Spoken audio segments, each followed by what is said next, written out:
جی ناظرین، تو آج کی ویڈیو میں ہم آپ کو ایک ایسے شخص کی کہانی بتائیں گے جس نے 100 آدمیوں کا قتل کیا، اور قتل کرنے کے بعد اللہ کی طرف سے اس کے ساتھ کیا معاملہ پیش آیا۔ کیا اللہ تعالیٰ نے اس کو معاف کر دیا یا جہنم میں اس کو بھیج دیا گیا؟ بسم اللہ الرحمن الرحیم۔ Welcome back to my YouTube channel اسلام کی دنیا ود رباب۔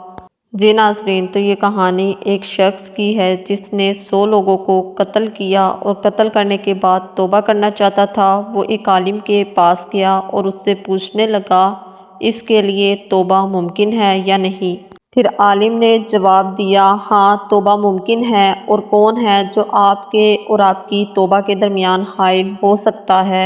جی ناظرین، تو پھر عالم نے اس شخص سے کہا فلاں بستی میں چلے جاؤ جہاں لوگ اللہ کی عبادت کرتے ہیں، اور ان کے ساتھ عبادت کرو، اپنے گاؤں کو چھوڑ دو کیونکہ یہ برائی کی جگہ ہے۔ پھر وہ شخص اپنی زندگی بدلنے کے ارادے سے نکل پڑا، لیکن سفر کے دوران آدھے راستے پر ہی اس کا انتقال ہو گیا۔ فرشتوں نے اس کی روح کے بارے میں جھگڑا کیا۔ وہ جھگڑا یہ تھا، ذرا غور سے سنیے گا اور اس کہانی کا سبق بھی حاصل کیجیے گا۔ جی ناظرین، تو رحمت کے فرشتے بولے یہ توبہ کرتا ہوا آیا اور اس کا دل اللہ تعالیٰ کی طرف مائل تھا۔ عذاب کے فرشتے بولے اس نے کوئی نیک عمل نہیں کیا۔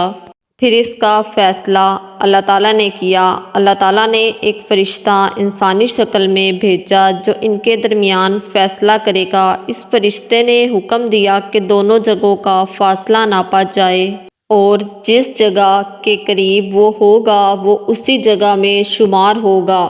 جب فاصلہ ناپا گیا تو معلوم ہوا کہ وہ شخص جو مر چکا ہے وہ نیک لوگوں کی بستی کے قریب تھا، چنانچہ رحمت کے فرشتے اس کی روح لے گئے۔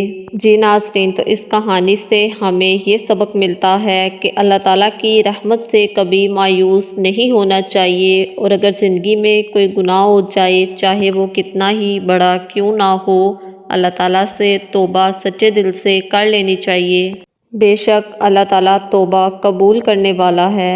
جی ناظرین، تو اگر آپ کو میری یہ ویڈیو پسند آئی ہو تو پلیز میرے چینل کو سبسکرائب کر لیں، بیل آئیکن کو پریس کر لیں اور اس ویڈیو کو لائک کر دیں۔